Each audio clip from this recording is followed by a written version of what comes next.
guys. He goes, they won't do that shit anymore. Yeah, that's one thing that we're actually setting up at Sheriff Sheridan right now as well. We're putting together a trafficking.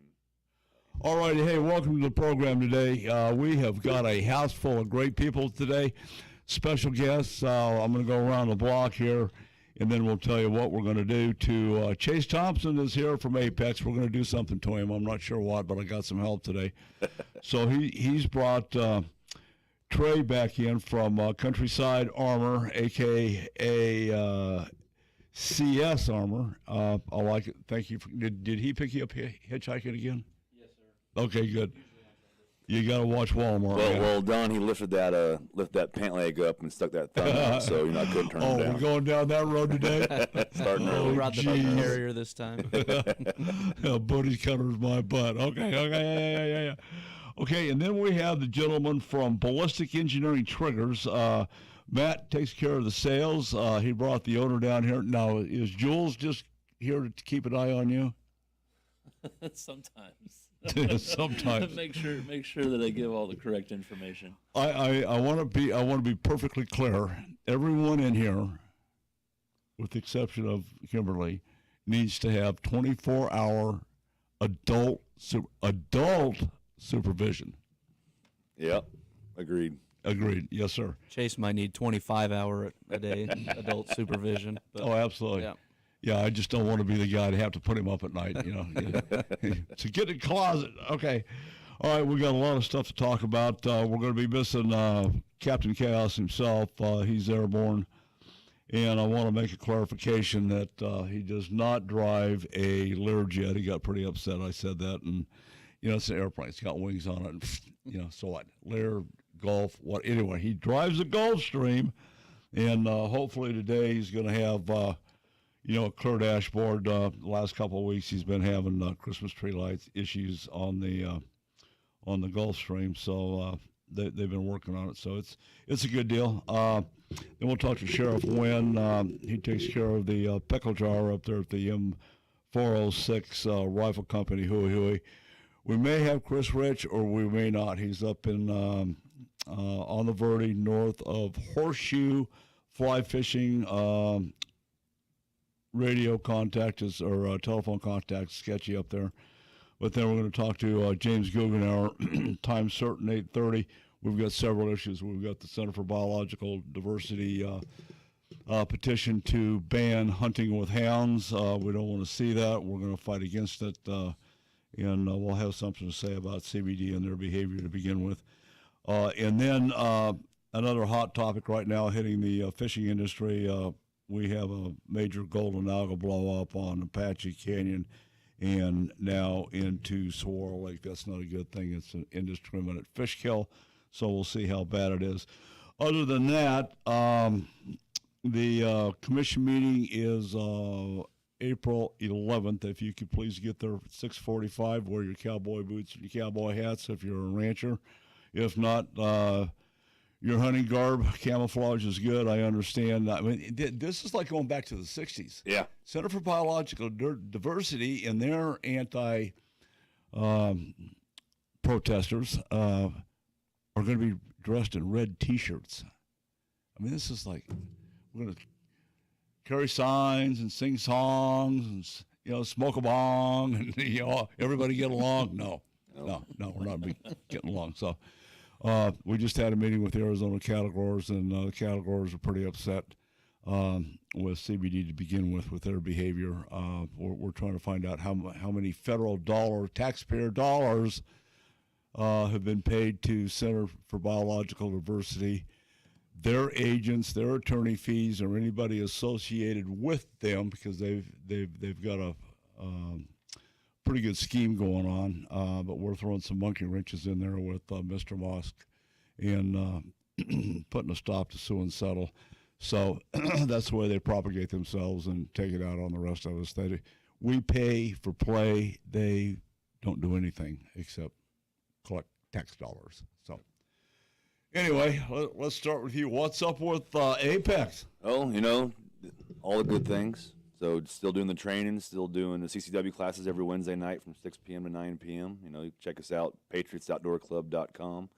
Go on there, sign up for a class. Come inside the store at 4920 West Thunderbird Road, Suite How many people do 108. you have using your simulator? I have currently 40 members that come in and use it on a weekly basis. Wow.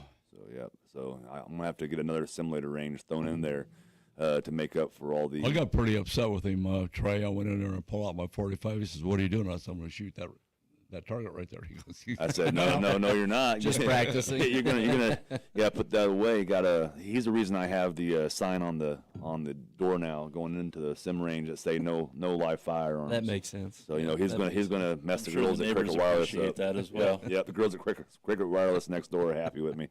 So because of that. Yeah. Well, let's talk about ballistic engineering. Jules or either one of you, whoever wants to field it. Sure. What do you guys do? When do you get started? What's your focus? Well, ballistic engineering, we're local here to Phoenix. We make arguably the industry's finest drop-in single-stage triggers for ARs. We've got a lot of other triggers coming up in the works in the future, but for right now, we've just got three triggers that we're marketing and pushing out there, and we can't make them fast enough. They're absolutely phenomenal. Really? What are you making them for specifically? Just AR platforms, A10s, or what? Yeah, so right now we focus primarily on the AR platform. Our triggers work across the board with AR-15s, AR-10s, and also with BCCs, with AR-9s. They're all made here in Phoenix, Arizona, all from billet, tool steel, high-quality materials. People love them. Nice. Are you going to transition into long guns? Yes, definitely. We have a lot of people asking us for bolt-action triggers, for pistol triggers. Yep. But right now, we are already swamped with what we make, so we need to free up capacity, and then we can start focusing on other projects. Well, that's the thing. You do one thing, do it well, and Yeah. then Absolutely. the rest will follow. Yes, sir. Well, that seems to be a big deal. I had a couple of long guns built, and the thing that I was missing was triggers. Yeah. We were talking to Elf Triggers, and they said, "Well, we just can't. We don't. And we probably won't." Yeah. Well, I've seen the design for the first one, which will be for Remington 700 platform, and if it performs anything like our AR triggers do, it's going to be absolutely phenomenal. Really looking forward to getting that done. Really? Well, I'm looking for one for 300 Weatherby mag, Vanguard action. Big boy. Yeah, well, it does a good job, but that trigger could be just a little more sensitive, let's say, a little Yeah. more smooth. And I just had a conversation with another couple of guys. And my buddy Reed is pro AR-15. He's a master at it, with it. We've been having some discussions. We roll pretty much around out in the dirt all the time, and I had an incident that I hope not to repeat. Had a filthy AR platform and it wouldn't shoot. It went click, and No bang. no bang. No, the trigger got stuck. The charging handle was stuck. The safety fire switch was stuck. And what had happened, I'd been using it all year. I'm pretty good about wiping all the dust and stuff off it, but I had it sitting on the handlebars of an AR ATV, and of course it was accumulating dirt, and I kept wiping it off, and with oil and clean rags and all that, but I didn't address the deep cleaning like it should have had, and I pulled it out. Wiping it off, but not wiping it out. Exactly. Yeah. I never even paid attention to it. I put it in the closet, and there you go. It goes click.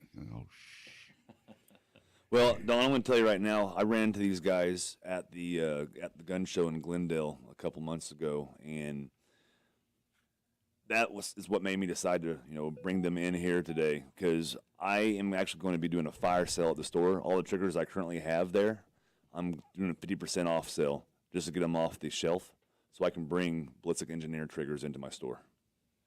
So okay, what brand have you got in there, if you don't mind me asking? So I got Elf Tactical and I have Velocity in there right now. Really? Yep. And I'm Okay. going to be clearing them out to bring in Ballistic Engineering. That's how much I like. We the see way that the triggers happen work. actually quite a lot with sales in our brick and mortar stores.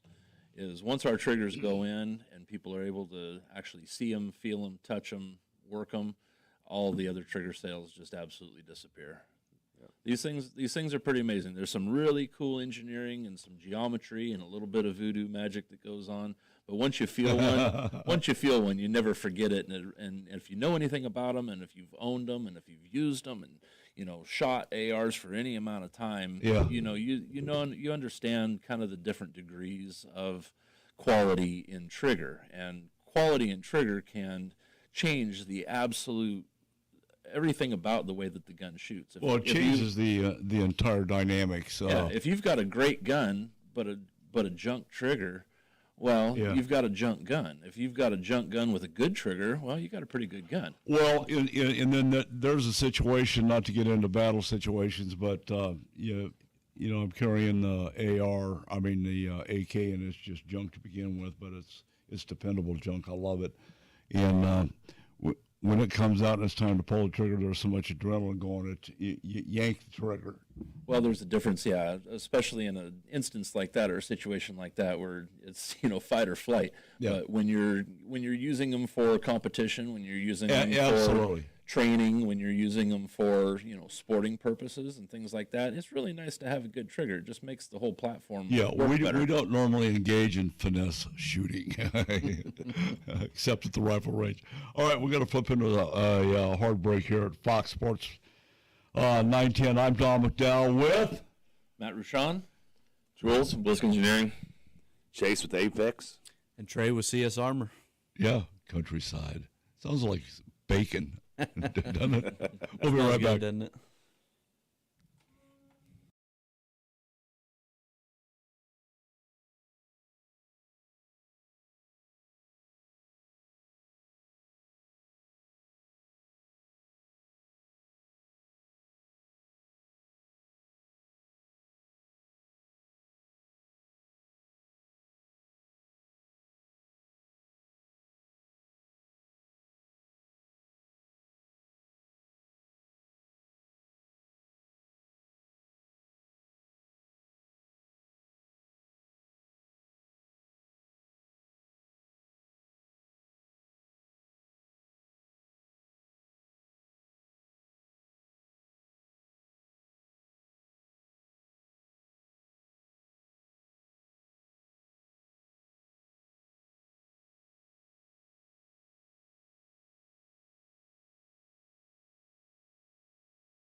Seriously. Yeah, so you could understand that they would need as much help as they could get out there. That's why, Yeah, they picked on Fredonia. The gayest place to live in Arizona is Carefree. I believe that. You know, Yeah, and that makes they sense. talked about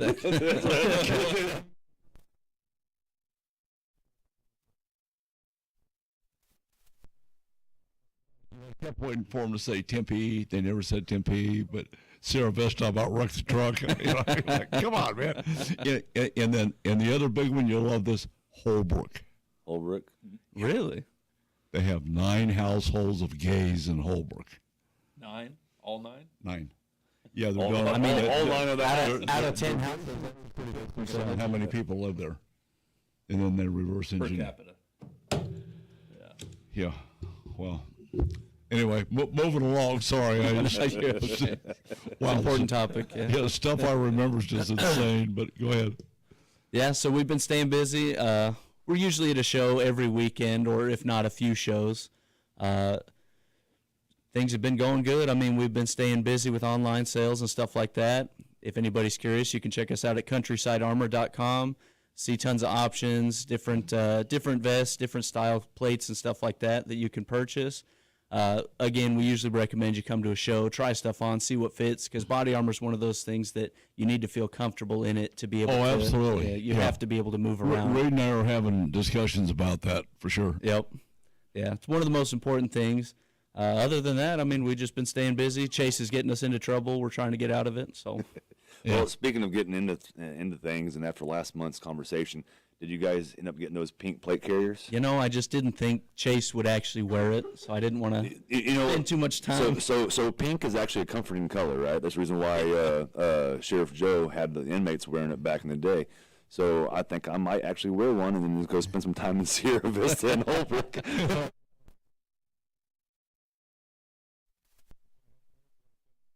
It's better than Apache Junction. They Wait did a second. Apache Junction. I don't know. Yeah, we'll have to get Chase a pink carrier. I think that's a priority at this He's a point. sick individual across the board. Definitely. I mean, it's- Well, he wants people to feel comfortable around him. Exactly. Whatever reason that may be, Put the lotion on the skin. Yeah, okay. Let's see. I'm getting this mental picture that's starting to be a nightmare. Yeah, we got to get that out of there. we got a peak carrier. We got booty cutters. Booty and, cutters, that's right, trays yeah. and, Those are Dons. Now, remember that. Those are Dons. look at Jules. He's scooting over. Yeah. Well, what's that lyric that old Hank Williams Jr. says? All my rowdy friends. So I brought them all today for you, Don. Yeah. Okay, I love it. I love it. You guys fit right in, man. We got a tight knit family, man. I'm telling you. Yeah, it's all good. So, do you have an opportunity to talk to your clients about weight? Weight is a big factor. I mean, do you like take them outside and say, okay, run 40 yards? We usually let people try it on. So even with the steel plates, the biggest thing we hear from people is it's not as heavy as I thought it would be. I mean, 20 pounds is a lot if you think about it, but when it's close to your chest, it's a lot more bearable. Okay, but then do you have them hang 40 fully loaded mags on it? And Yeah, we should start bringing a pull-up bar and see if people can still exercise with it on. yeah. But it is a big concern. Generally for people, they know what they kind of want, or at least what they're looking for. So if they come to us and immediately say something like, I want something a little lighter, we can kind of steer them in a different direction, depending on what protection level they're looking Yeah, at. here's some cardboard. Yeah, exactly. Piece of paper, a phone book, something. Well, me personally, I have 4 different sets of plates of trays in my shop. I have the soft plates, I have the steel plates, I have the ultralights, and the level 4s. So, all different weights, all different types that stop different, Yeah. levels of ammunition. I've only got steel, and then I've got some ceramics that are a little bit lighter. Yeah, I mean, there's obviously a weight difference in each of them. Oh, yeah, absolutely. And a price difference too, depending on what you get. Yep. But the thing is, though, it's still good products that Trey has to offer. So where I wouldn't put it in my shop. Yeah. Well, I see a big push out there on soft. Soft 3A. Yeah, that's a big one right now. It's super versatile, and most of them are flexible. So you get that contour with your body. You can wear it underneath a jacket, and then you're a little bit more concealed with it, which is a big part of the fight. I mean, I think a lot of people would agree with that. Yeah. You know, that's why most people carry concealed guns, because the less people know, the better off you usually are. So 3As are still really good protection. I mean, you're stopping those 44 Magnums, those 9mm, those 357s. Yeah. So, and it's nice, lightweight. You almost don't even know you're wearing it. Yeah, I'm not too, doing what I do. I'm not too concerned about great big handguns because they normally don't have it, but they got some big long guns anymore. Yeah. You know. And that's when you need a level 3 or a level 4. Yeah, we got the 3A. What's my benefit about going to 4? So the 4 is going to stop an armor-piercing 30-06. So that's about as high as Ouch. body armor is rated for. So that would be like your top dog. That's usually what Chase would wear under, more That's- stressful situations. The actually CS Armor level 4 is what I carry in my. Okay, so vest. you wear a level 4 with a wife beater T-shirt over the top. No. So with my security company, A Security Management, I have obviously different things I do security wise as well. But when I'm in the actual tactical gear, have the tactical vest on, I'm wearing the level 4s because obviously then people are, I'm a hard target at that point. So if I'm going to be a target, I'm going to make sure I'm wearing the best armor I can, the highest level I can. Absolutely. But when I'm concealed, because I Well, still doing what you do, you don't know what you're walking into. exactly. Now, when I'm doing EP work, executive protection, That's different. yeah, we're have to wear like a suit and tie and be concealed, like Trey was talking about. Then I go to the CS Armor soft plates that they have, so it is concealed and no one knows I'm wearing. So he actually has got one of them right there. So Oh, really? yeah, Yeah, that'll stop your 44 mags. That's about its max capacity. And then down, you got your 9mm, 357s, 40s, 45s. What about the AK and AR? That'll whiz right through that sucker. Yeah. So it's got its place for sure. Yeah, absolutely. And if you need something a little better, then we got that as well. But if you're trying to be concealed and you just need something, those are also stab proof as well. So The what? stab proof. well, and like I said, doing the EP stuff where I'm in a suit and tie and concealed, that soft plate, that's what you're actually looking out for. Is when I'm sitting next to or have one of my guys standing next to a football player or a celebrity or one of these politicians, they're not sneaking AKs into these large events. If someone comes in with an AK, everybody's going to know about it before you even have to worry about getting shot. Yeah. It's the handguns and the knives that you have to worry about. So that's why those soft plates. Plus you're looking good, you're looking sleek. You're not putting off that hard look to where you're fitting in with the mold at that point. So Nobody's concerned about your whereabouts. yeah. Yeah, absolutely. Wow. Let's get back to Matt and Jules. How long have you guys been in business? Very young. Right now, I've been doing this for about 2 years, and in about 2 years, I've been able to grow the business to where I was able to buy some CNC machines to get all production in-house, and I've been doing that now, having the lights on for about 6 months now. Wow. So yeah. Even though new to this company, the history of the employees that are working at Ballistic Engineering have a long history in the trigger industry. So this isn't just a new startup. Hey, let's make some good triggers. Let's take everything that we've learned from our last 20 years and let's focus into making the best product with the best materials and charge a fair price for it. Wow. Where, besides Apex, where are your triggers available on a shelf? So we are in a very large number of brick and mortar stores here in the Valley. We're doing all the gun shows, trying to hit all of them here in Arizona. We're also going to the ones in Vegas. We're on Optics Planet, a lot of online retailers. So We're also building to spec a lot of triggers for original equipment manufacturers, gun manufacturers. Really? They see the quality of our trigger, they feel it, they like it, they shoot it. We make a custom spec trigger for them. So a lot of, I don't want to say a bunch of names right here, but there's a lot of very well-known, recognizable AR manufacturers and other platform manufacturers that are actually, we're building their triggers for them. And Well, they to got their- a lot build them.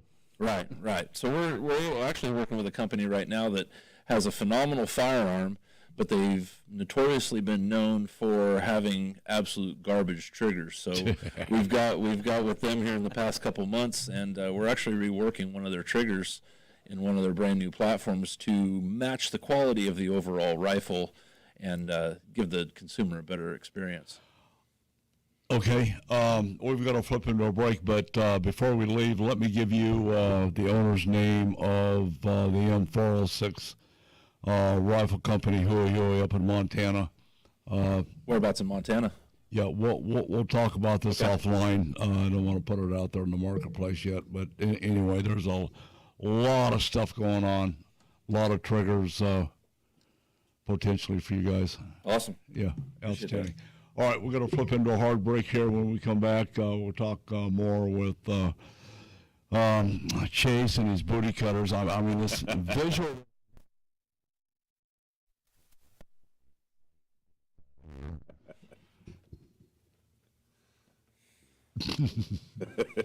You're an asshole. How we doing, Chip? I wouldn't expect So just go beat him, man. Just beat him.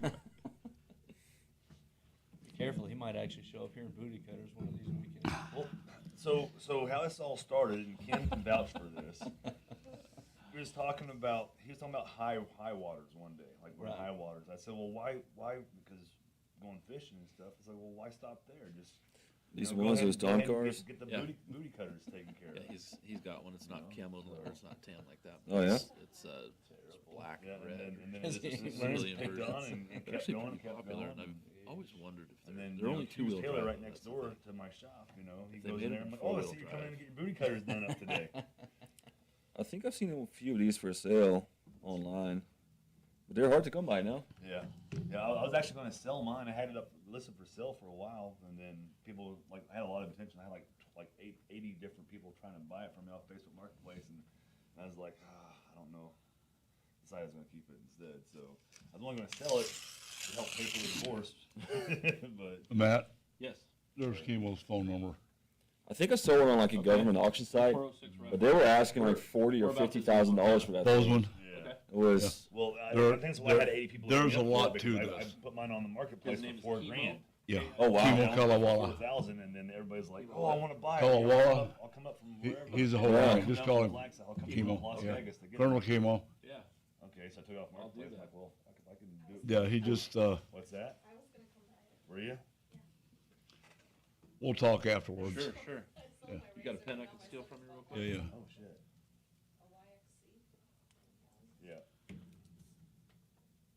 Yeah. YXZ 1000. A buddy of mine, Ryan, has a YXZ 1000, and he has well, it's actually a 1000R, and he put a bunch of shit on it. Like this thing is so fast. Got the paddle shifters up top and everything too, and he had a bunch of aftermarket stuff done to it.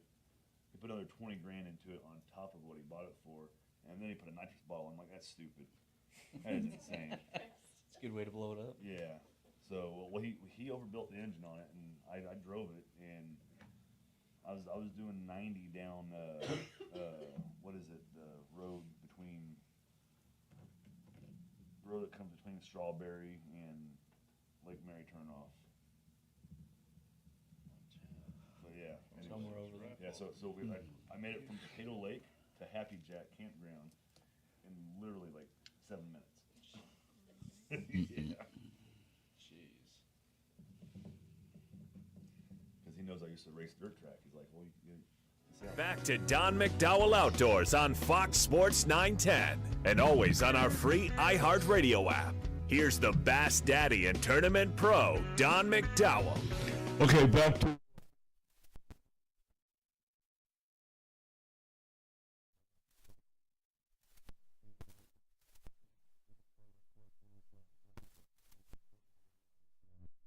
You know, Rochester's, the Remingtons, primarily bolt actions. The bolt action is probably going to be coming up in Q4 of this year, Q1 of next year. So Okay, and then what are your intentions handgun wise? You're gonna start with 9s and go to 45s or 40s, or how are you gonna do that? Correct, yeah. So I want to come out with, well, I don't want to put too much out there, but I have a lot of people asking us for FN triggers Really? for the FN pistols, because apparently they have notoriously horrible triggers. They do. So, I'm surprised. They do. yeah. You know, I trained on assault platforms. I haven't had too much to do with their handguns, but you know, as far as I'm concerned, that's a pretty well built piece of equipment. Yeah. Yeah, no, FN makes a fine product. It is just the trigger that is always lacking. Whether you're looking at their pistols, whether you're looking at for their rifle platforms, the SCAR, for example. So a lot of people ask us for that kind of stuff. Interesting. Is there any particular caliber that you're going to focus on moving into handgun triggers? Starting off with everything related to 9mm and then going up to 45 probably. Yeah. 10. Okay, well, let me ask you this then, simply because I don't know. Let's say I have a Colt 9mm and a 45. Is that going to be the same trigger, or is that going to be two different triggers? I think that kind of depends. For example, if you take a look at the Glock platform, if you go to the single stack 45s or the double stacks, they have a wider frame, I believe. Right. So Yes, they do. Yeah. So they require a different trigger bar linkage going from the trigger shoe into the steer in the back. So. Wow. Yeah. What type of material, if you don't mind me asking, are your triggers primarily? You getting into the high tensile titanium or? Yeah, so right now we make everything out of A2 tool steel, A2 and S7. So, yeah. Nice.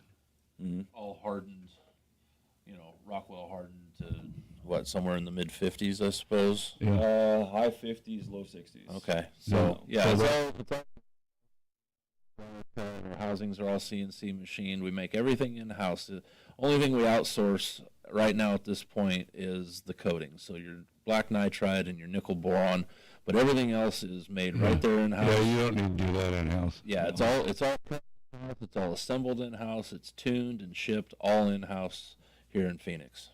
Sweet. Where's the manufacturing facility? So we're up. So that's Okay. about 2 exits south of Tombstone Tactical. That's what most people know. Nice. So, yeah, pretty central. Okay. Do you? Yeah. If people want to come and take a look on how we do stuff, then feel free to swing by. So. Make sure to grab a trigger while you're there. But Absolutely. keep the lights on. Okay. What do you?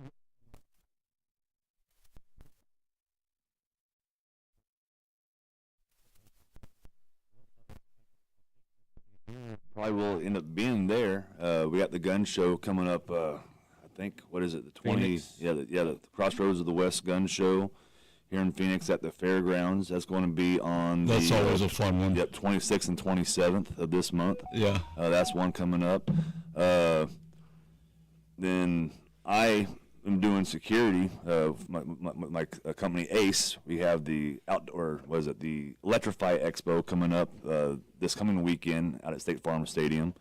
I'm doing a lot of training and stuff as far as after this show today. I got some desert survival training. I got to go meet some people out in the desert at an undisclosed location. You come on out with your booty cutters and I'll help you out. Learn how to Slap him. Keeps grabbing my knee under the table.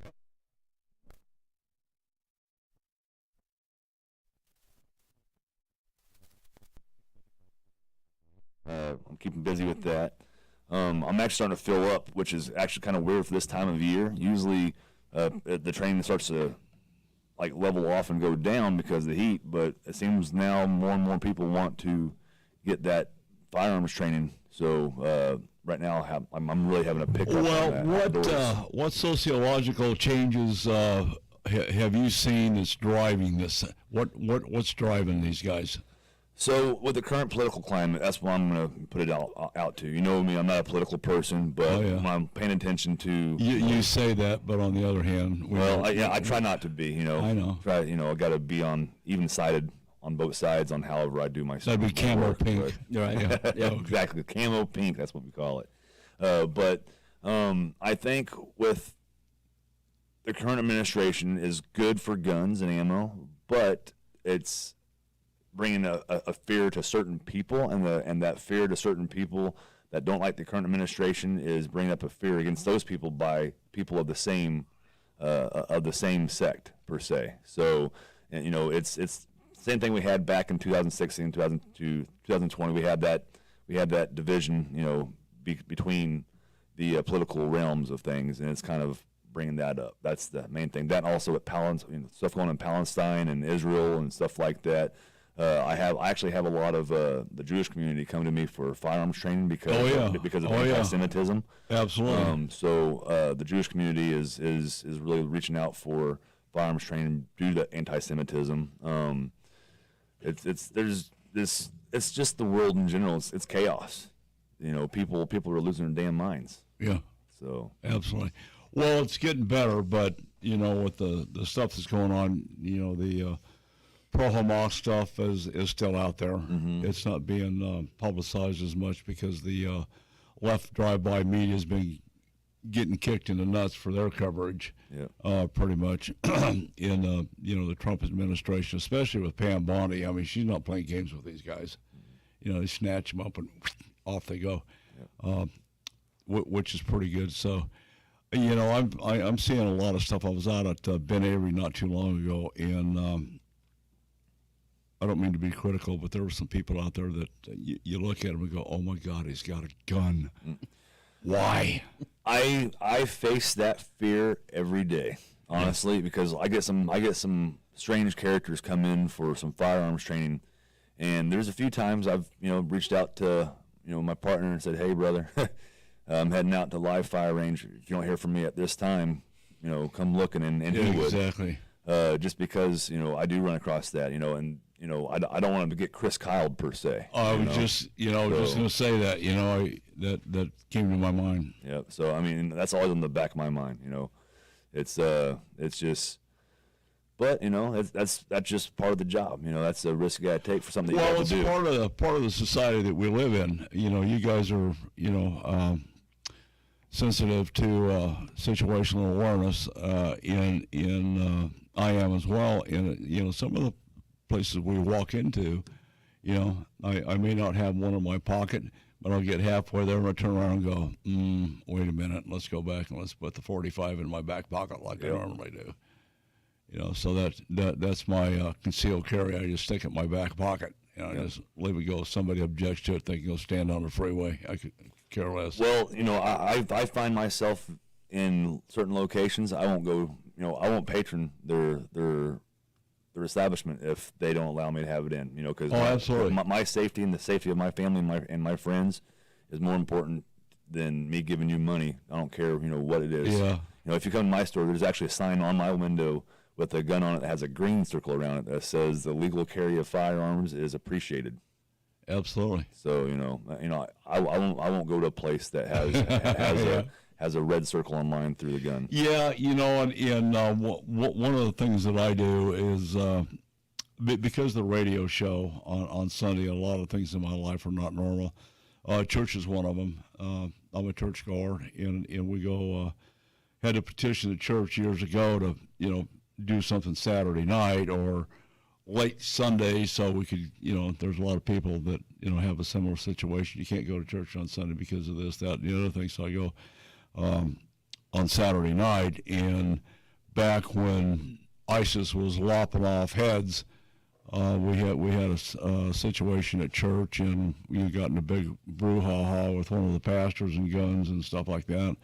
And anyway, long story short, that went away, and we quelled some uprisings because we're in between two mosques. Mm-hmm. That's not a good place to be, if it's going to start. So, I'm my job Saturday nights guarding the pastor, and that, you know, it's all strategic and all that kind of stuff, and it's becoming more prevalent, is guns in church, and we've suggested training for, you know, not for our people, but, you know, some other churches that we interact with, is to get their people trained, because you know, the security people come out of the parish, Yeah. and as much as I hate to say it, you know, 90% of them couldn't fight their way out of a bag, much less put down, you know, something bad that's about to happen in church. You know, I mean, it's God love them, but that's not the way to do it. You know, security's a big deal.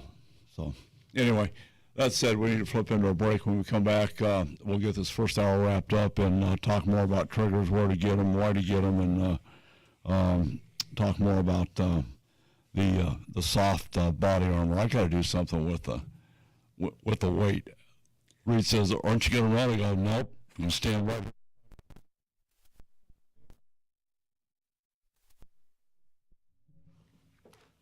I mean, there's a comparison difference. This is steel plate right here. Oh yeah. You want to hold that fucker? Yeah. Here, go on Facebook. Is that AR 500? 500. That's what I got. It feels pretty normal. Yep. I actually used aluminum, like strap aluminum plates for shooting targets. Oh yeah. For a long while, and I found out that if you have a 1/4 inch aluminum, it will stop a pistol round. Really? Yeah. That's good to know. Yeah. How much does it weigh?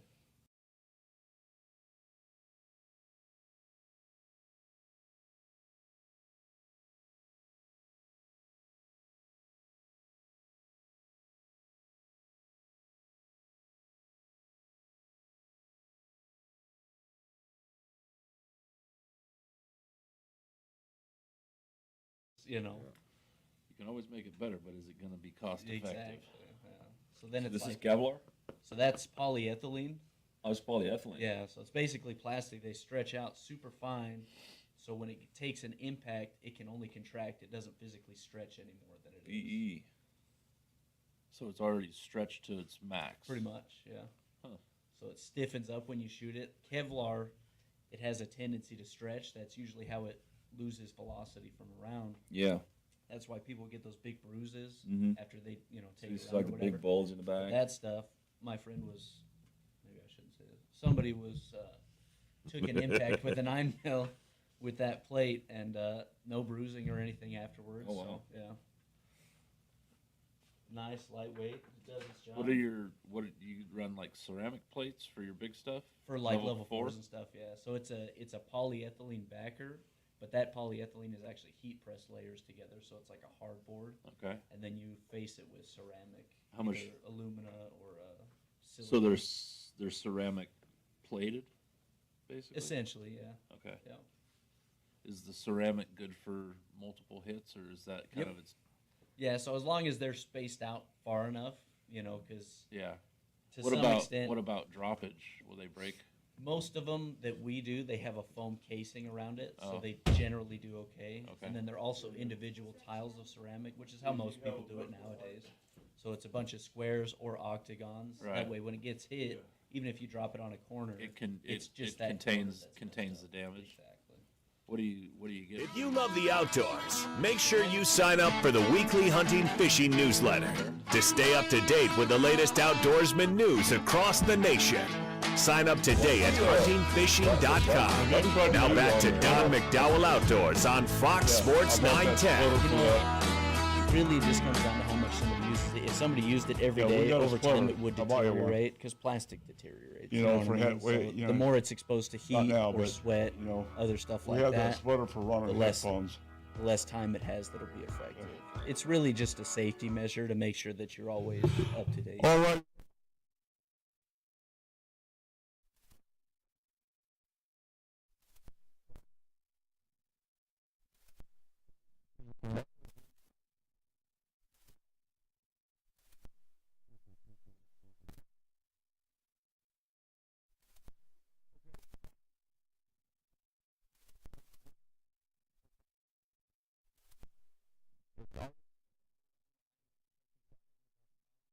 And then you can find out around.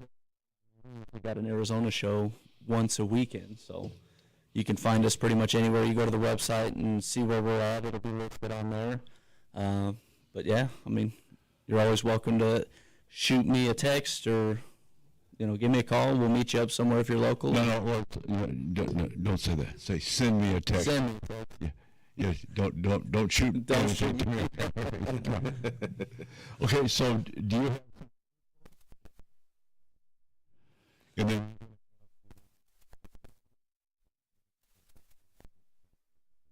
in the shop as well. That's why I was saying, I'm doing a fire sale. All my triggers I have in there currently, 50% off. Get them off the shelf. Get so them that's off. what.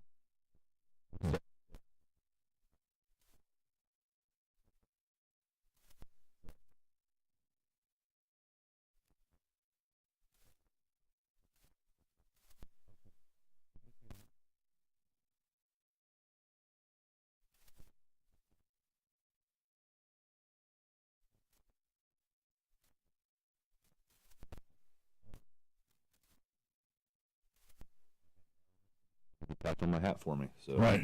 I saw you walking in.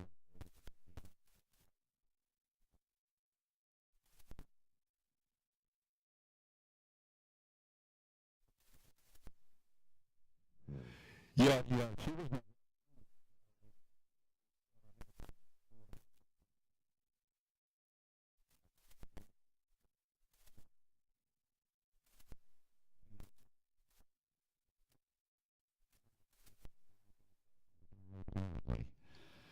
No.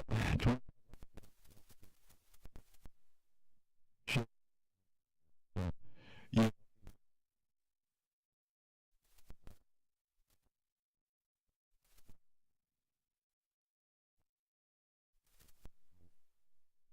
Yeah, absolutely. Yeah, he was in the Marine Corps and on and on Okay. and on and on. Yeah, we've had some real interesting conversations with the China.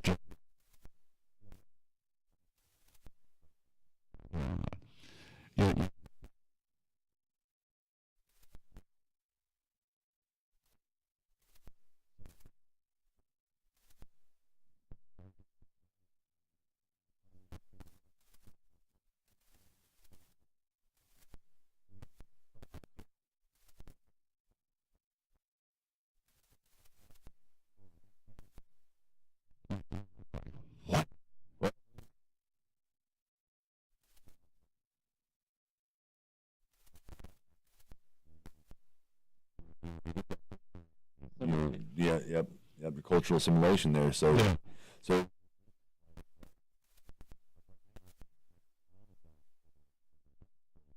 and I actually enjoy the food, Middle Eastern food. So I found some night markets that they have the Ramadan where they fast during the day and at night they have these big parties. So Yeah.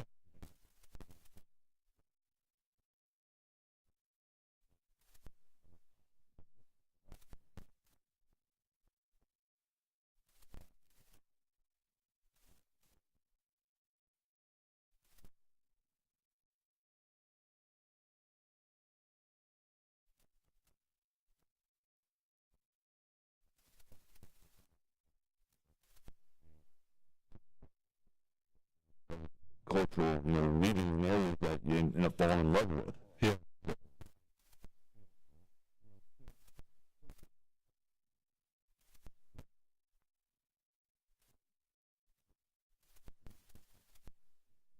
I don't know what that is, but he was a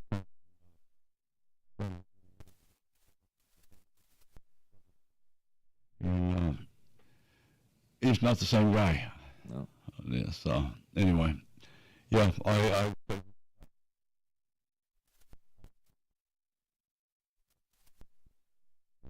yeah. Yeah,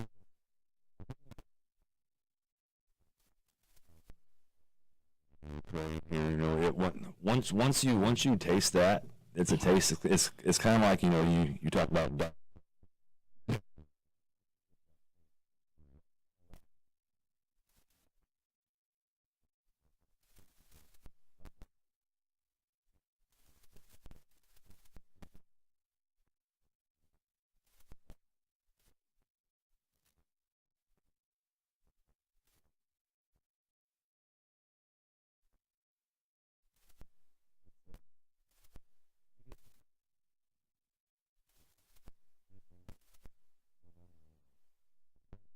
So.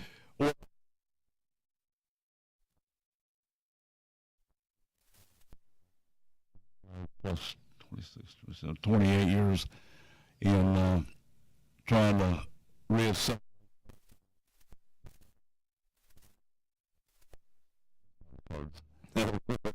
No, just not. Nope, negative. Nope.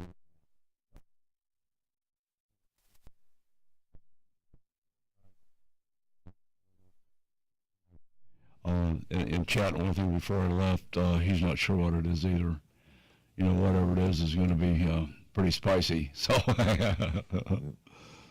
crazy stuff. So wow, what?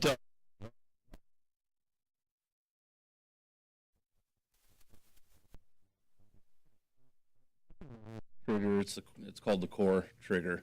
Those retail at $139, and it's just a fixed 4-pound single stage trigger. So it's Okay. kind of an upgrade for any trigger that you've started with or that comes factory in whatever rifle All right, you've.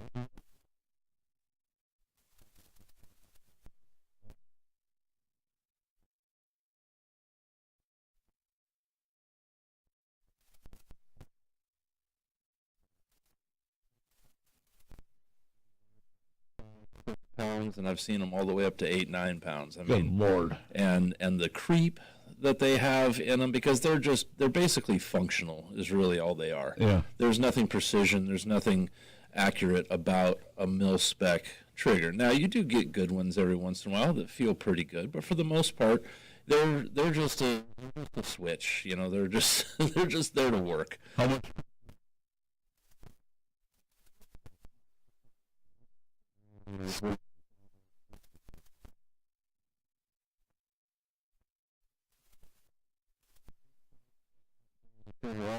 Reset the hammer, and Yeah. you know, they're not really conducive for, you know, actual ability to function properly. Like they Yeah. do function, they have to, but they're just not pleasant to shoot, especially after you get your hands on a nice trigger and then you pick up every other gun you own and think, oh my Okay. god.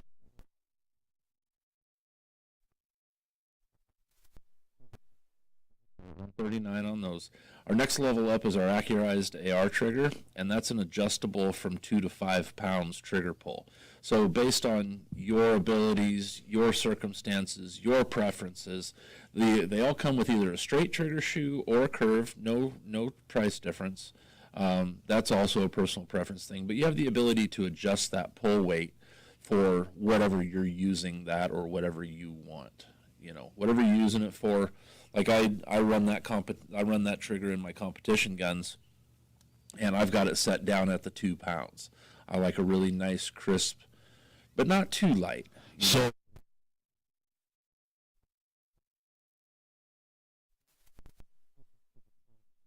Personality. You got to pay attention, but we've got some inherent characteristics of these triggers that, to us, that nobody else has. Our reset is absolutely the shortest in the industry. Anybody that understands an AR trigger understands that the reset is pretty much your turnaround point for a follow-up shot and your ability to place accurate shots repeatably in a short amount of time precisely. So our Accurized AR trigger, adjustable 2 to 5, goes for $179. And then we do have our Accurized Pro, which is adjustable down to about 1.5 pounds. Has a couple of other little tricks and things in there. That one sells at $229. all right, that's good.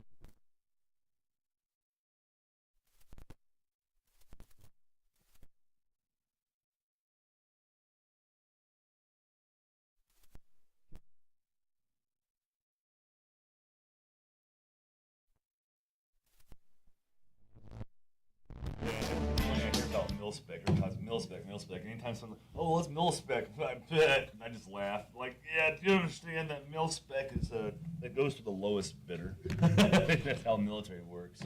So, and you know, and like Matt was saying, like with the triggers, it's like you got to have ability to reset, especially on a CQB situation. You know, going Sure. in. Well, faster, quicker follow-up shots, more Yep. precise and accurate, controlled. That's a good Yeah. price point too. Yeah, you have the testers, right? Trigger testers? Not yet. Not Okay. yet. So I'm. No, I brought them.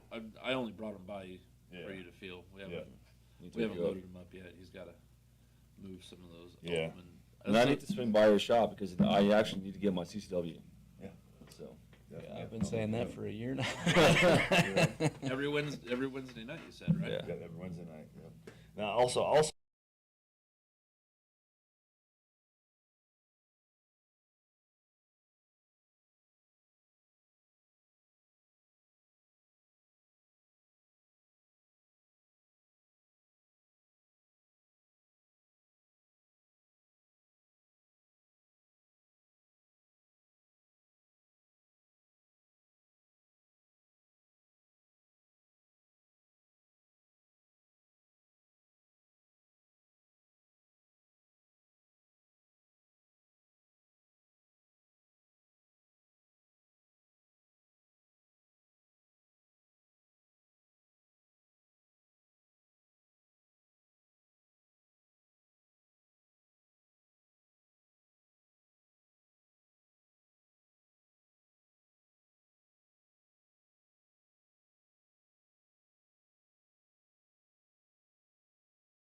As far as the ability in a lot of different styles, that's what's nice about having the adjustability with these, is you can custom tailor it to your own preferences for what you're doing. Well,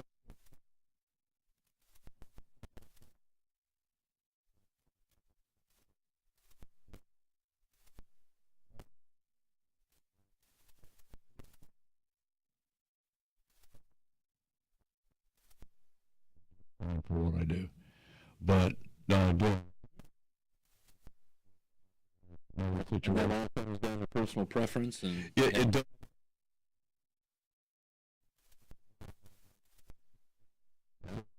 And because it has a tendency to shoot. it's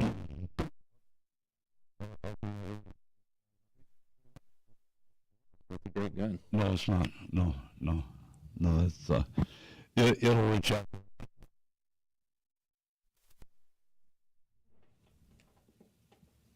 No.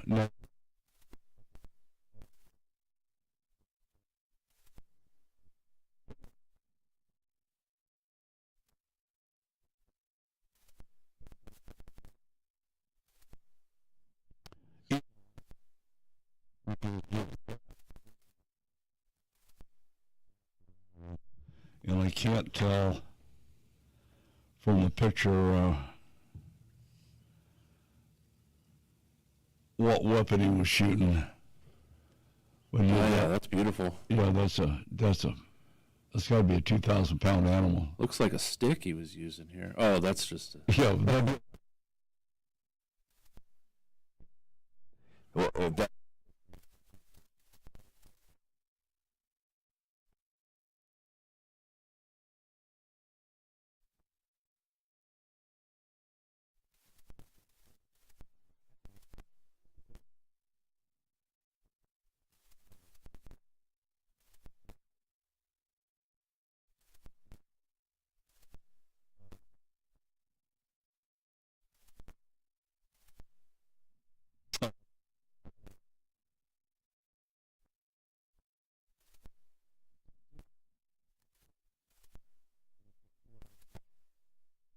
so he shoots a 2, and the elk's not coming out. So they're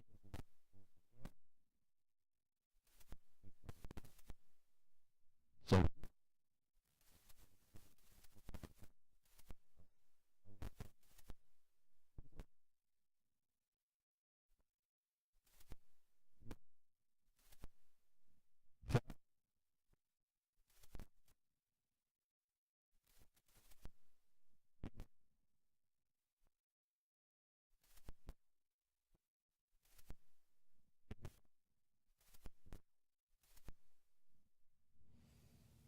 He's been,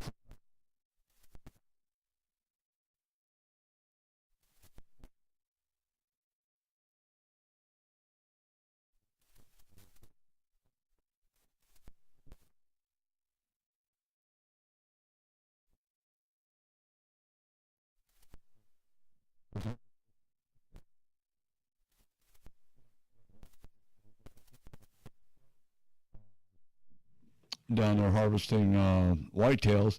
They're not too bad, and every once in a while you got to poke one. But they have these biggest javelinas I've ever seen. I mean, they're twice as big as what we've got. They're right up there with a feral hog. And one of the guys says, "Hey, McDowell, have you got a knife?" I go, "Yeah." He says, "Come over here and stab this thing." I'm going, "No." Well, I mean, it worked out okay, but it was, boy, it was pretty spicy right there. But anyway, that's just, one of the things that seems to be a discussion more and more and more as we get into dealing with guys like Chase and Trey and you guys. We've never had, we've had discussion about elf triggers in here. sure. 33rd Parallel Defense did some work on my stuff.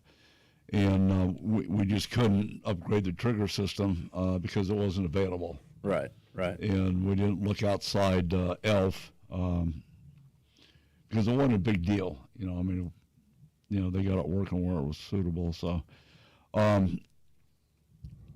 send a few triggers your way. Pardon me? We'll send a few triggers your way. Yeah. Okay. Awesome. Now, when you sell a trigger, do you encourage your people to come in and have them installed, or do they do you install triggers? No. No. Okay.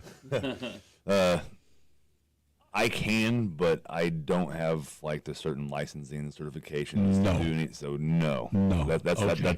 I'll do my own. Let's put it that way. Okay. I'm not so, sure if that falls in gunsmithing or Yeah. not. It is a drop-in trigger. Yeah. It doesn't really take a whole lot of expertise to do it. I mean, if Yeah. you can run a screwdriver, you can pretty much do it. But as far as a business doing it, I don't know. I'm not 100% sure. No, what you- well, that's the thing. I mean, a lot of guys know how to run a screwdriver, but when you start thinking about tinkering with firearms, and I always seem to have more pieces left over than I started. Just with. means you built it better than factory. They call that weight.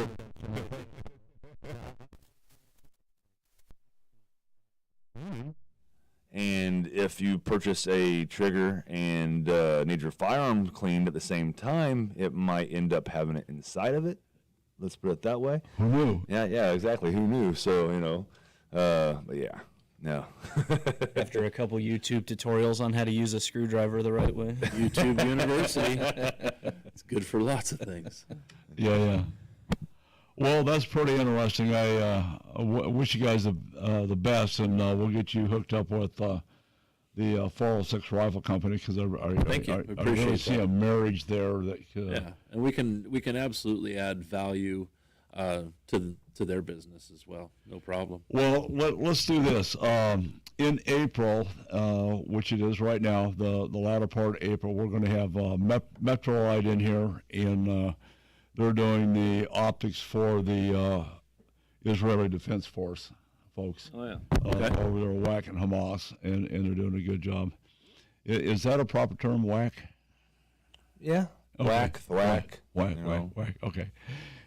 Anyway, yeah. Or I should say maybe eradicate. Eradicate. Yep. Okay.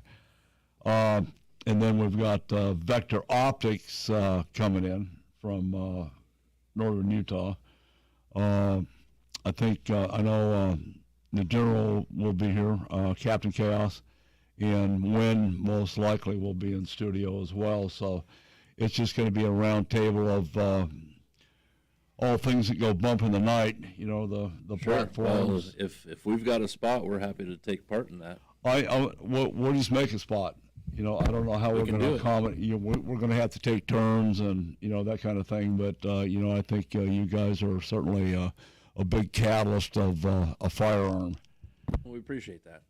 Yeah, between if your trigger doesn't work, you don't need the optics.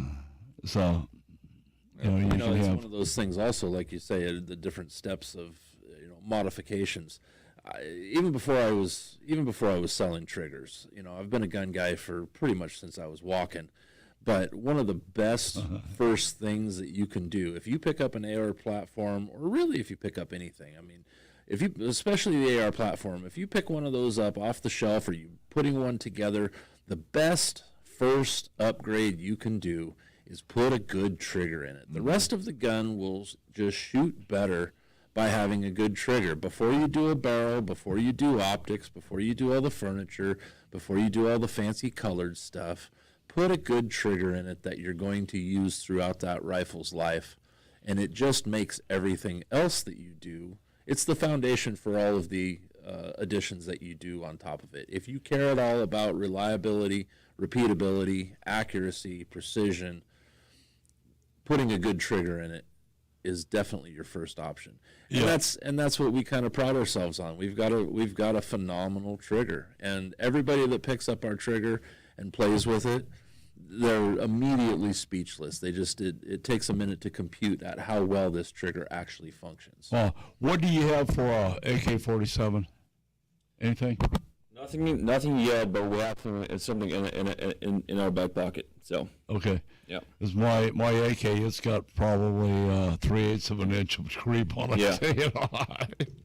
Yeah. Now to caveat on what Matt was saying, as an instructor, that's one thing that your two most important portions of any marksmanship for the fundamentals is going to be your trigger squeeze and your aiming. So trigger squeeze, aiming. So your sight picture and your trigger squeeze. So having that trigger is great. So, I mean, honestly, when it comes down to the firearm could be a cheap gun.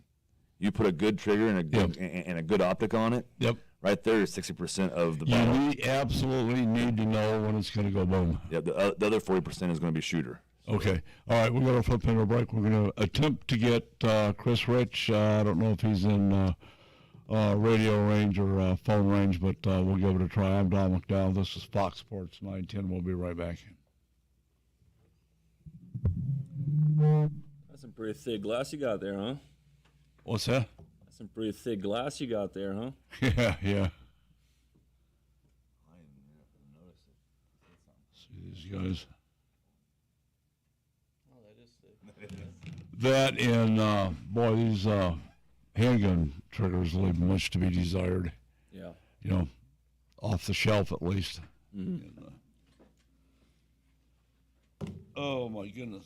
Well, I've only been a gun guy since I've wife left stepped in, had an the AR. socialist state of Europe. Check it out, shooting. Now, So, where are you from? Belgium. So, You put a new trigger in it. It was like a new gun. I was like, How's the gun situation over there? it is improving, huge difference. actually. Is it? It is improving. Yeah, the industry is growing was like, rapidly in this- Europe right now. So- It's a fast-growing market See, even with he was all like, I'm the gonna stuff sell that's this going thing. on He's over like, there Yeah. right now. I was like, yeah. So- Looking What's to the get in situation shape? in Germany? Then Are you they need to still check out AZ Med anti-gun? Weight Control with 2 Valley locations. AZ Med Weight Control's cutting-edge programs have been carefully developed and refined over the last 30 years, with medical technology growing daily, and they strive to stay on the leading edge of Well, the medical this weight loss last- industry. this Our last, programs use the best formulas for weight loss success strategy, was with the pretty use of anti-gun. appetite suppressants, Anti-gun. vitamin supplements, B12 injections, and revolutionary lipotropic injections.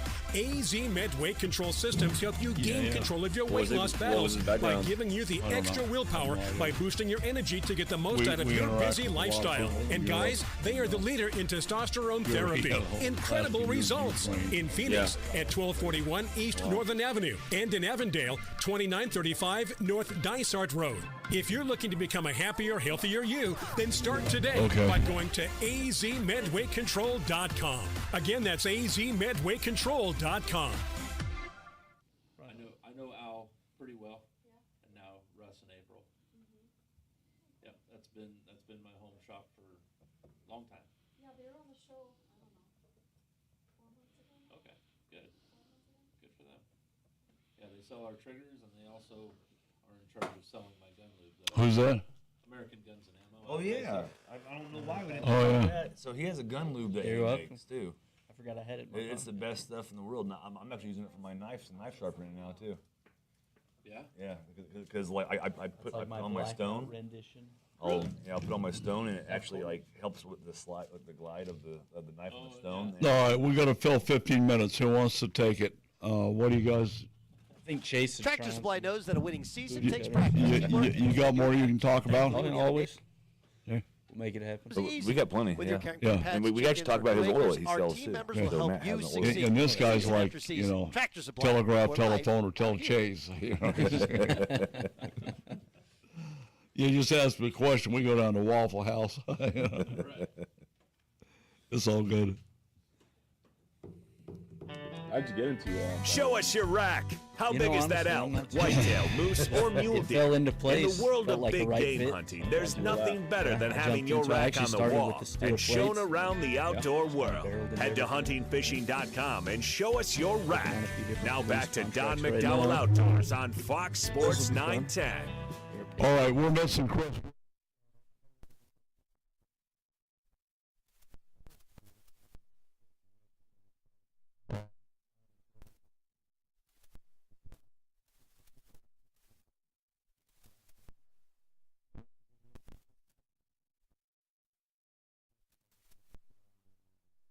Practice just west side of the area of 51, or excuse me, Highway 51. Area 51 Yeah, fits. basically. I Yeah, mean, it is. there's aliens all over. Yeah, I'm that telling you area. what. Yeah. Lots of weirdos. Yeah, but they're getting, Tom Holman's doing such a great job. I hope he just deports so many people we don't ever have to press 1 for English again. I mean, it's like, come on. Oh, yeah, I'm telling you. Yeah. So, anyway, let's get back to you guys. You have some points you want to bring up?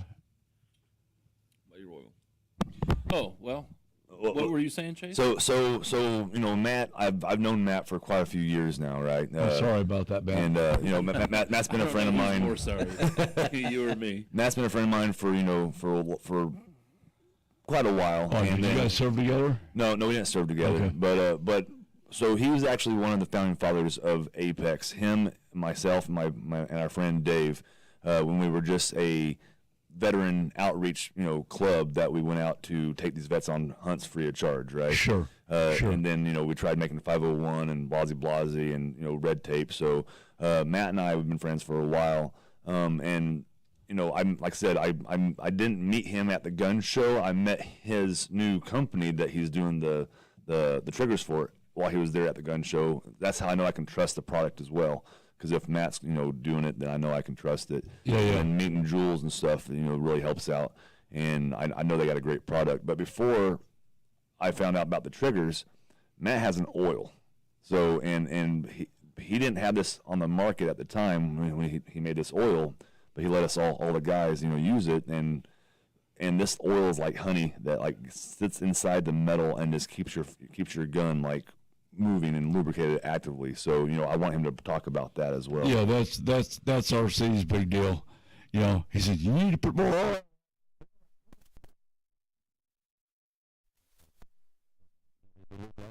Like literally. Like I was saying, I've been shooting since I could walk, and I through my period on the U.S. shooting team for 14 years. Wow. I've been around a lot of lubricants. I've been around a lot of oils. I've been around a lot of protectants and, that sort of thing. So I had in the firearms industry anyway, I had some experience with all that.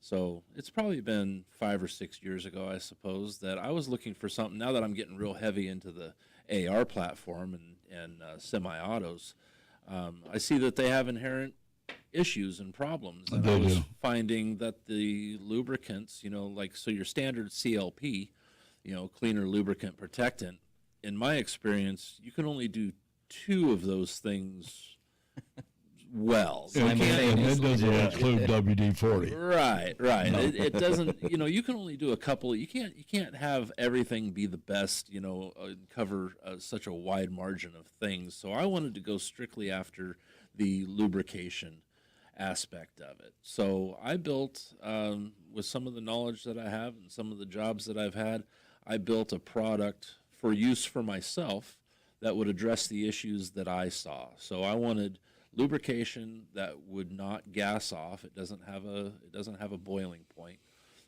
It's sticky and tacky where it stays where you put it, but it will creep into the smaller orifices. But it also has a component to it that won't allow the carbon to harden. Nice. So it keeps it liquid. Okay. So even if the rifle is technically dry, it's still running because that carbon doesn't harden up on you. So I took a recipe, I put it together, I built it, I started handing it out to everybody that I could think of that could use it and give me feedback. How do I make this better? Is this something that's going to work? Is this something that I can run with? And all the feedback I ever got from 100% of the people is, where do I get more?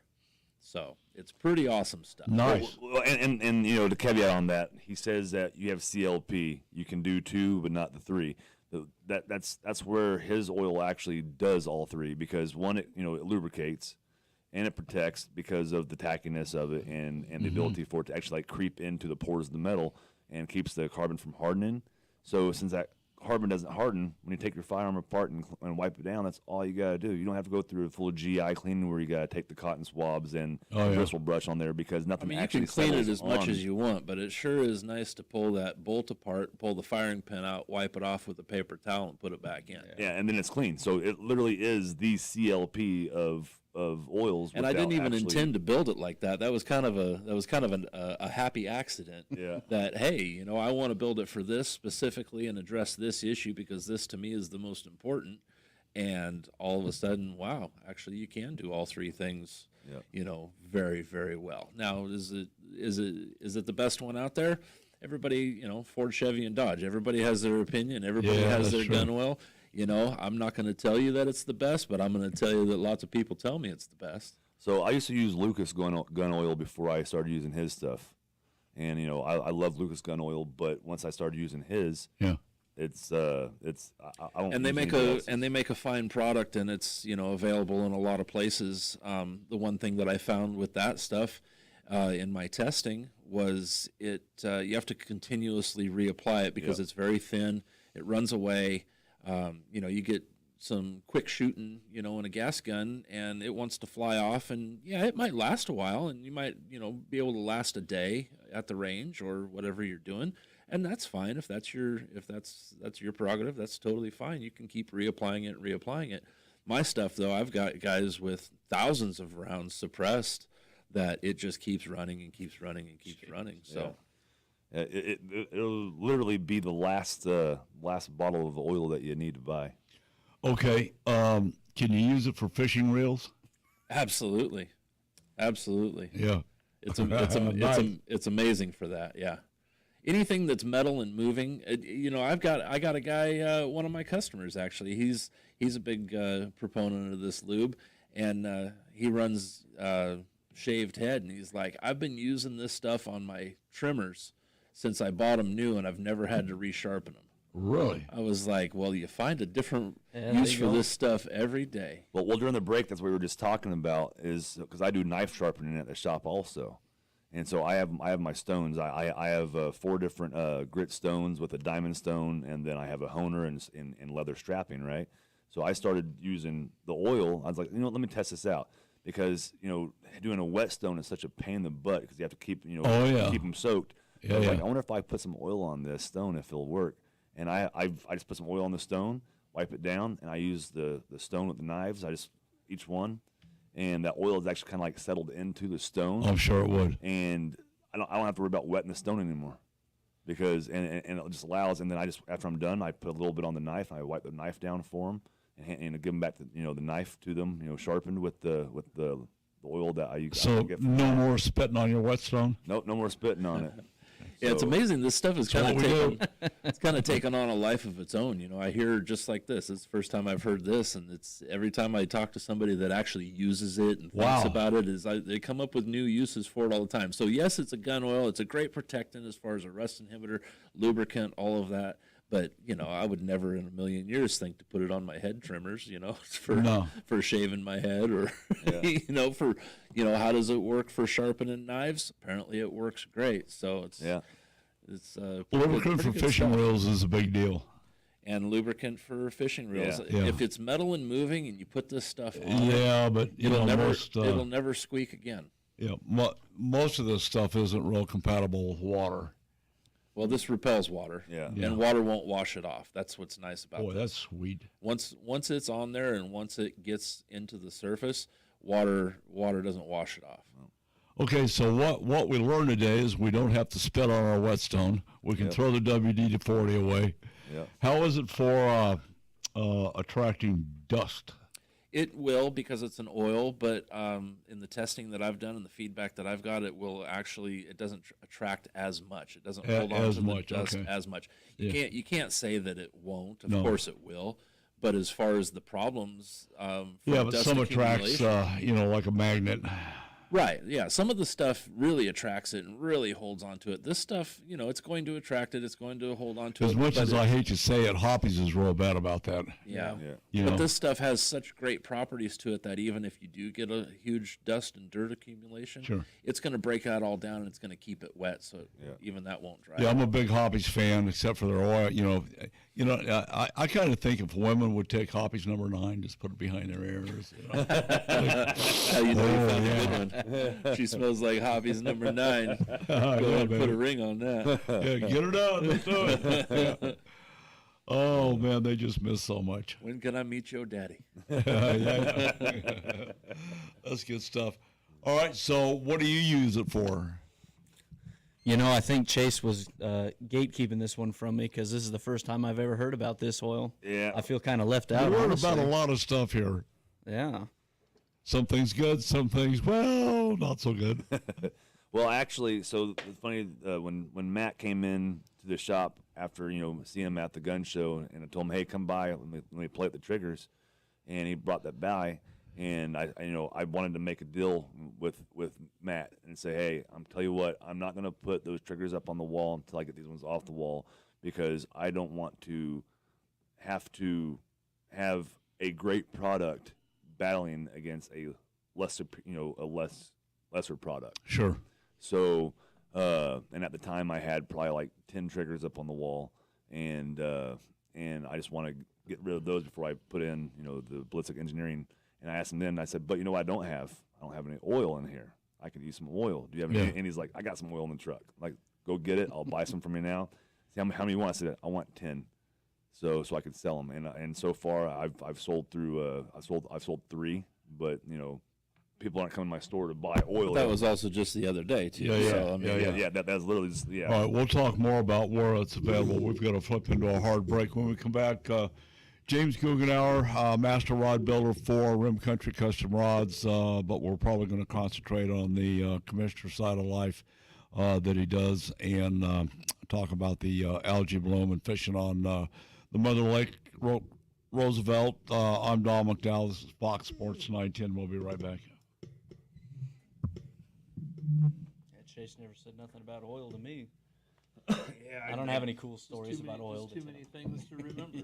Yeah, I mean, I literally just switched over to a different pepper spray and Oh, really? company and all that stuff too. Yeah, so it just it's constantly making different moves.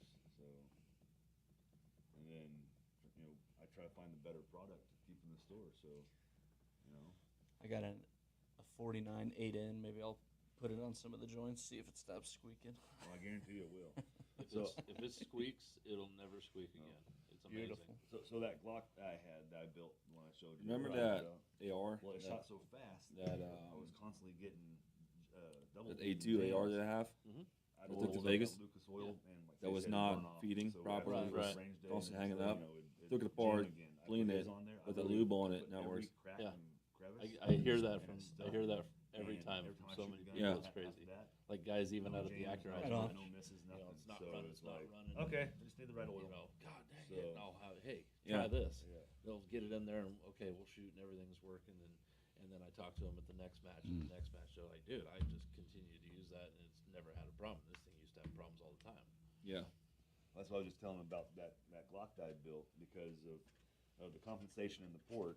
It doesn't get all the and being such a fast shot because I'm able to shoot with that gun. I was able to shoot 18 rounds off in 2.84 seconds, but it took me a while to get to that because it's such a quick gun that I was getting double feeds and jams and stuff, and I was using that Lucas oil. And like you said, like Lucas oil will even burn off.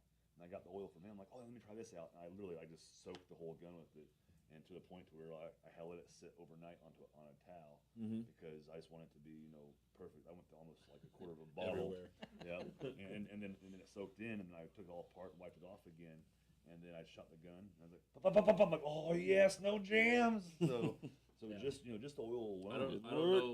don't know how I did it, but the first recipe was money. Yeah. There you go. It just continues to be awesome. Yeah. It's all it takes. Right. But that's back when it was what you call it Rat-a-tat, Rat-a-tat brand. Yeah, because I was building this oil, and everybody's like, "Oh, this is awesome. What do you call it?" And I'm like, "I don't have a name." So I had to come up with just a name. So What do you call it now? now, so I brand it through American Guns and Ammo. Oh, okay. And it's just AZ Gun Lube. Right on. Yeah. Back then it was Rat-a-tat, Rat-a-tat oil. I remember that. I Before we went to market. yeah. It's like with WD-40 was the 40th formulation. Yep. So you got to call it whatever. Yeah. Actually, Water water displacement. displacement. Yeah. Formula 40. And now they got JB80. Yeah, that's my good stuff.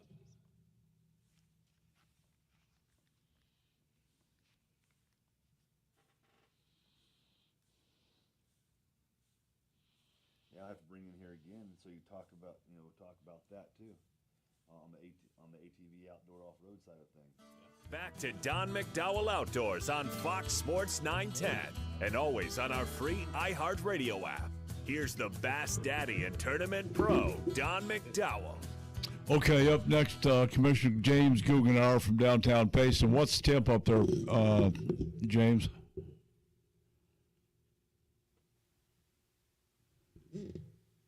Hello, James. We don't have James. All right, we'll stand by. We'll get him back. What we're going to talk to him about is the golden alga bloom. It's called HAB, harmful alga bloom, on Apache Canyon and Saguaro Lake. That's an indiscriminate killer of fish. This has been going on since February. There was a big announcement made February 19th, and the anglers are, putting up with it. We've been getting calls and stuff like that on the extent of the fish kill. So, it's hard to tell. I thought we were going to dodge the bullet because it has everything to do with algae gets stressed. If the oxygen content decreases in the water, the conductivity and the oxygen have everything to do with these guys getting stressed, and they get pretty toxic. James, are you with us? No, I don't have James.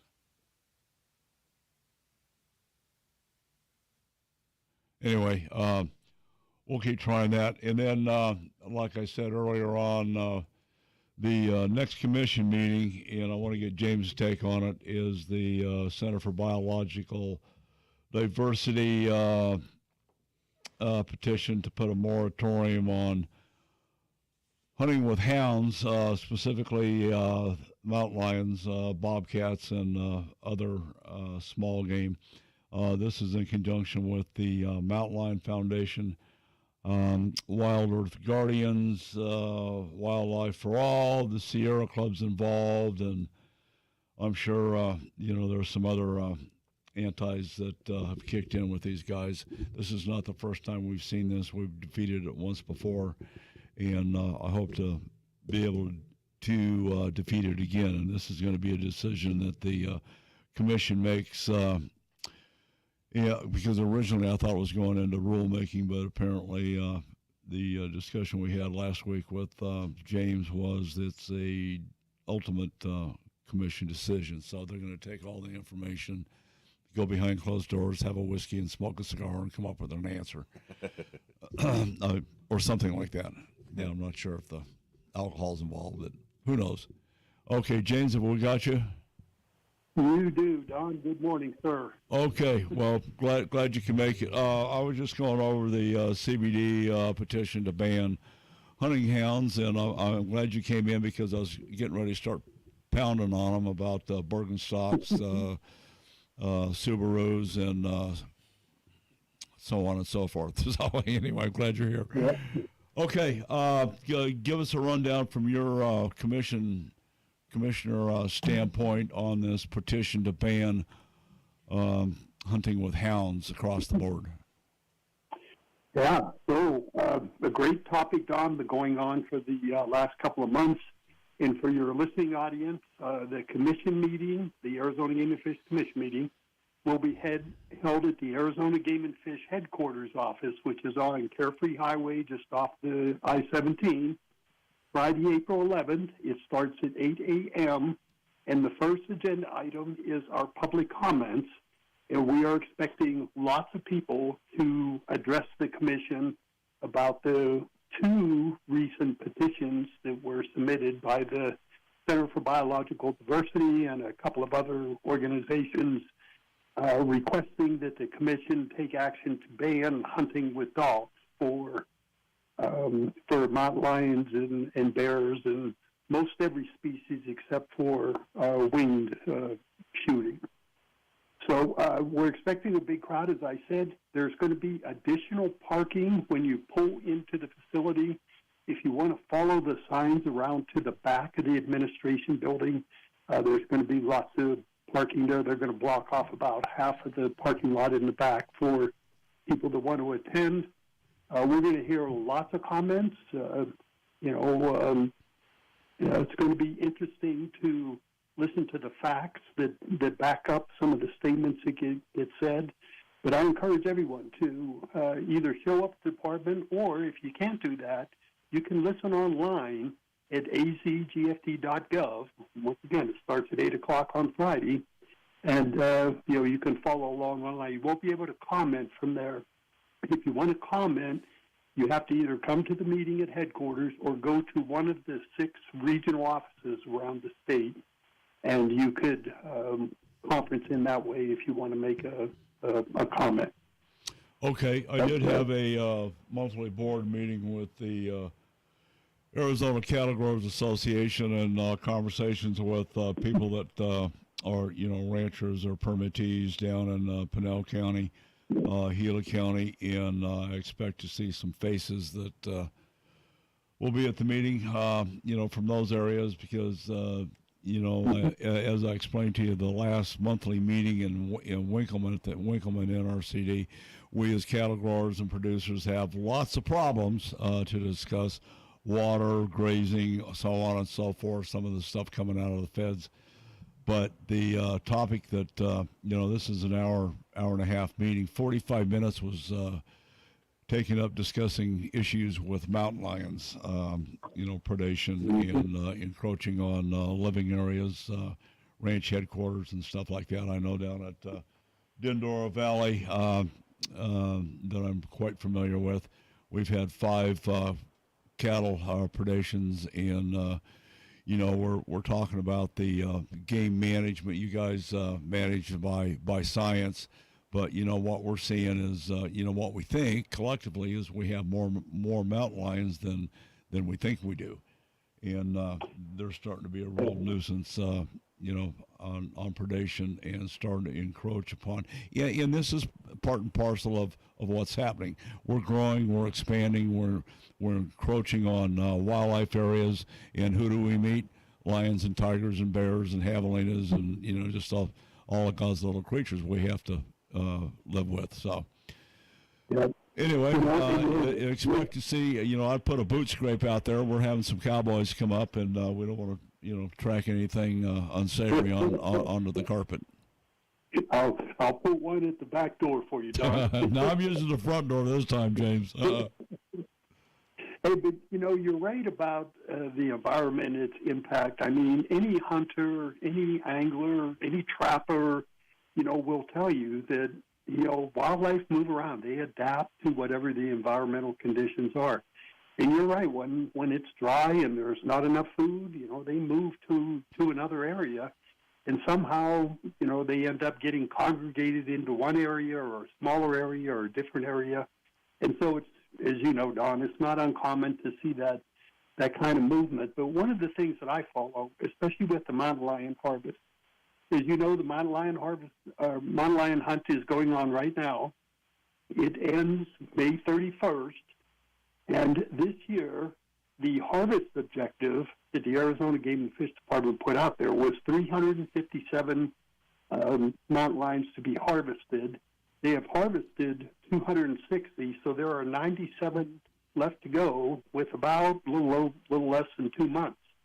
So pretty much on schedule for what we've done. You've seen that chart, Don, that, overall across the state, the mountain lion population is pretty flat, slightly increasing. But to your point, the environment, water, drought, things like that are definitely going to affect where they are located. Oh, absolutely. And that, that's where the water is. So, as the livestock industry, the ranchers are providing water for their livestock and all the other wildlife that we cater to. Here comes the apex predators, and they're making themselves known and out, basically outwarding their welcome, as it were. But then on the other hand, I don't know that the Center for Biological Diversity, and I'm going to try to be kind here, is using any common sense. We're the ones on the ground. We're the ones that paid for play, and they're not. They've been guilty of this sue and settle nonsense for years and years and years, and we've parlayed with the government to try to figure out how many millions of dollars on sue and settle. That's what they do. They exert political pressure and whining and crying, and I'm sure they're going to be carrying signs and singing songs, and everybody's got the same kind of shirt on, trying to deal with emotion instead of common sense. That seems to have eluded them a long time ago. Exactly right, Tom. This is why it is critical for the public to come listen to these inputs. Decide for yourself. Don't let anybody tell you what the right or wrong answer is.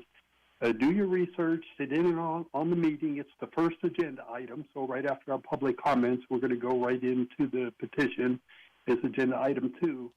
So leave yourself a couple hours in the morning, educate yourself, and draw your own conclusion. That's all anybody really asks. Okay, I've got to flip into a short break here. I need to ask you to hold on. I need to talk a little bit about the golden algal bloom that's plagued the Salt River Lakes change. So we'll be right back after a short break.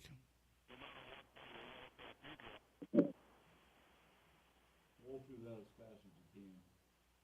That break. Make that break as short as you can.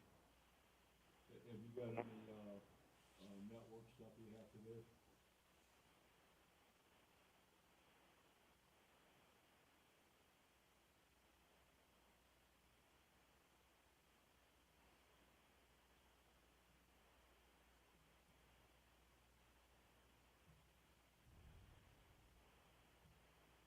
I don't know how many people to expect out there, but I'd like to get 20 Cowboys in there. You talking to me, John? Yes, sir. Yeah, I think that there'll be a pretty good turnout. We've been hearing from several of the organizations around asking where and when and how to get there. So just based on that, I'm expecting a pretty good crowd as well. Okay. Do you think there'll be a good representation from the hunting community? I do. I expect, when we were in January, and it wasn't even on the agenda, there were 60 different people that came to speak during the public comment on this before it was even anything that the commission could discuss. Wow. So, yes, I'm thinking at least that many will be there again. Okay. Well, I hope we have a good turnout with the ranching community. It's hard for the ranchers to, you shed their duties, even for a day. It's just, I don't think the general public really recognizes how critical cattle care is. You got to babysit these guys every day. And, if they don't get a drink of water every day, which is paramount, especially right now, they start getting sick and dying and carrying on. And it's like, oh, my gosh. Yep, definitely an important group of constituents that the commission loves to hear from. Yeah, well, we'll be there. Okay. Yeah, and I promise to wipe my boots off. Okay. Yeah, we had a pretty good meeting last Friday. It was a Zoom meeting, and there was a lot of comments from the various cattle ranchers. And yep. These are the guys. The other problem that we're having is coyotes. Oh my gosh! We've got especially down in Pinell County, and I don't know what's happened down in Pinell County to have the coyote population blow up like it is. But boy, there's several areas where they're pretty emboldened, coming up on the porch and looking in windows, and oh my goodness. Tractor Supply knows that a winning season takes practice, teamwork, and a can-do attitude. Thankfully, when you have a neighbor like Tractor Supply, teamwork comes easy. Okay, stand by, James. Pets, chickens, or a few acres, our team members will help you succeed, season after season. Tractor Supply, for life out here. If you love the outdoors, make sure you sign up for the weekly hunting fishing newsletter to stay up to date with the latest outdoorsman news across the nation. Sign up today at huntingfishing.com. Now back to Don McDowell Outdoors on Fox Sports 910. Okay, James, thanks for staying with us. what updates can you give us on the algal bloom on Saguaro Canyon Apache? Yep. So good news on this front, Don, and I want to thank Don McDowell Outdoors for part of this happening. We've been talking the last couple of weeks about algae blooms, and as the water gets warmer and the days get warmer, it sets up. We started to get reports of algae blooms. Didn't hear anything about a big fish kill. A few sporadic fish I heard, but not hundreds or anything like that. The really great news is that the Bureau of Reclamation on Thursday started to open and release some water out of there to get the water flowing. That's what takes care of the algae bloom once you get water flowing. So, Don, they went from about 100 acre feet a day, taking it out of Roosevelt Lake, to over 1,000. And that makes all the difference. So we call it flushing the system. And so this week I expected that algae bloom would get pushed out of there. And we're not too long from where the Bureau of Reclamation switches over to the Salt River chain for water in the summertime anyway for the valley. So I'm hoping that this was very short-lived, very little impact on the aquatic species down there. Okay, that is certainly great news. That was the good news I was hoping for. So, awesome. All right, we're going to wish you the best of the rest of the day. Who's your NASCAR pick today? Hey, I'm saying this. There are 3 Hendricks Motorsports Chevrolets in the top 10 row. I love it. And I'm going to leave it go at that. Okay, well, as much as I hate to say it, they're building Bubba Wallace a pretty damn good race car. If he can develop his skills, he's going to be something to contend with. Right now, he is something to contend with, bouncing off of everybody else's fenders in the wall. So. Yeah, and when he qualifies in the 3rd row, that just means if you're in the 4th, 5th, or 6th row, you better be paying attention, right? Yeah, I'm telling you, man. Yeah, that's a target. That 23 car, yeah, bump and grind. Yeah. All right, well, we'll see. Byron's been knocking on the door, and as much as it pains me, Joey Logano keeps knocking on the door, and then he keeps doing stupid stuff. So, Larson will be there at the end. So, yeah, we'll see how it goes. So, all right, great afternoon for racing. Okay, yeah, it's a good excuse to nap for 150 laps. So, all right, God love you, man. We will see you next Friday, up close and personal. Thank you, sir. All right. Yep. Okay, well, let's get to you guys. I need your web address, your street address, if you want people to come down and visit you. Let's go. Yes, sir. So y'all can find us at www.ballisticengineering.net. .net, okay. Yes, sir. .net. And our shop is located on the I-17 and 24th Avenue at 8055 North 24th Avenue, Suite number G in Phoenix, Arizona. Okay. And where is your oil available? Right now, my gun lube is available exclusively at American Guns and Ammo. Their shop on out in Mesa on Main Street between. They've been in here, nice people. Yeah, Val Vista, between Val Vista and Higley or Greenfield. Yeah. Val Vista and Greenfield on Main Street in Mesa. Yeah, I got to take a sandwich to get out to their place. Yeah, it's a little ways out there, but it's a really nice shop. They do have a nice selection of stuff. Plus, they're carrying our triggers. They're carrying my oil. They got to be a premium shop, right? Gotta be. And for you, sir? Well, same thing goes, So I got his oil, and I'm going to be carrying their triggers here pretty soon. So come on down to 4920 West Thunderbird Road, Suite 108 in Glendale. Look for the big red Apex Firearms. Has the bullet in the firearms. Website is www.patriotsoutdoorclub.com. Feel free to send me a text or call at 480-708-1564 to get that training set up, CCW classes and the like.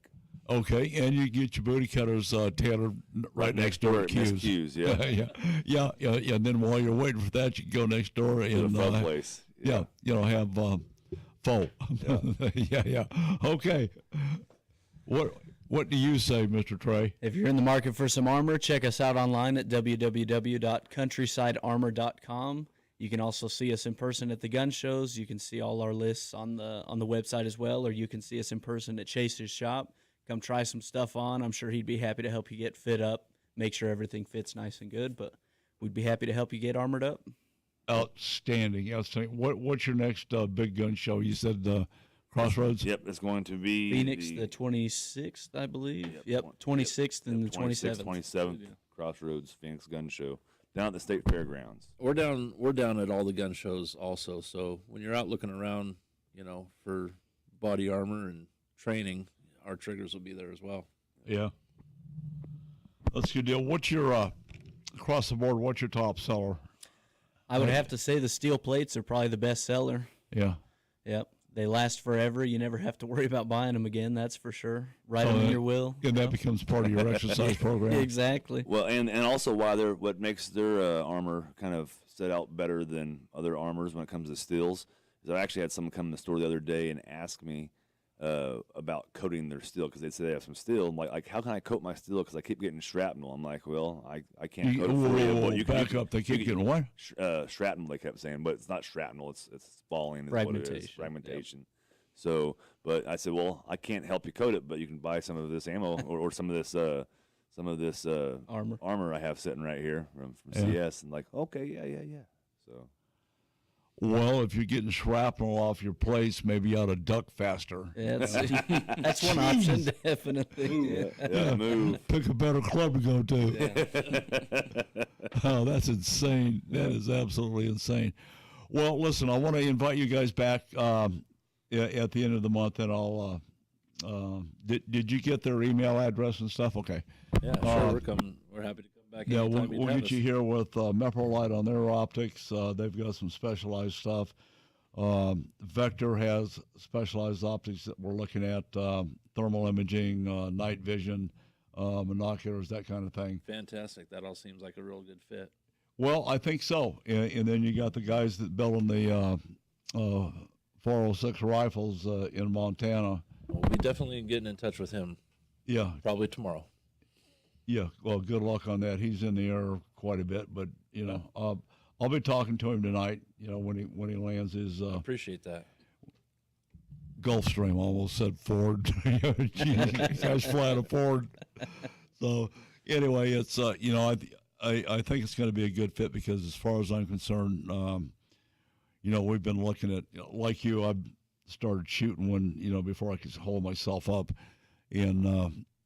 We've been doing the radio show for 24 years now, and there's been a lot of people through here with guns and this and that and the other thing. And, some are really excellent. You guys are really excellent, and there's been some junk come through here. And, to be able to put you guys together, I think is going to be pretty phenomenal.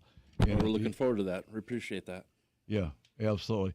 Yeah, and it's going to be interesting talking from Eric and, get his take on some of the things that have gone over in Gaza with their stuff.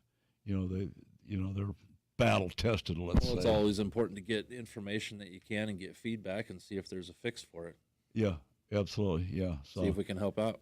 No, I appreciate everybody coming down today, and we'll be really excited. I don't know how we're going to do it, but we're going to have a whole room full of people here. We'll have coffee and donuts, and we got walk around.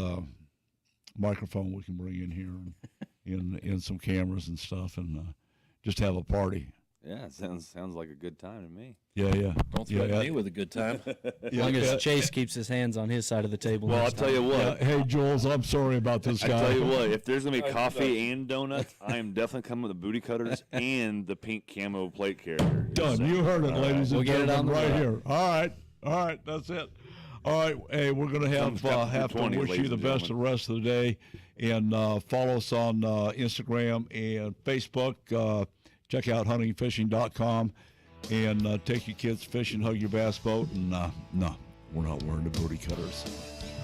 Bring your 20s. That's insane. Wow, what a good show, guys. Thank you. Awesome. Thank you. Podcast with 902. So I'm sure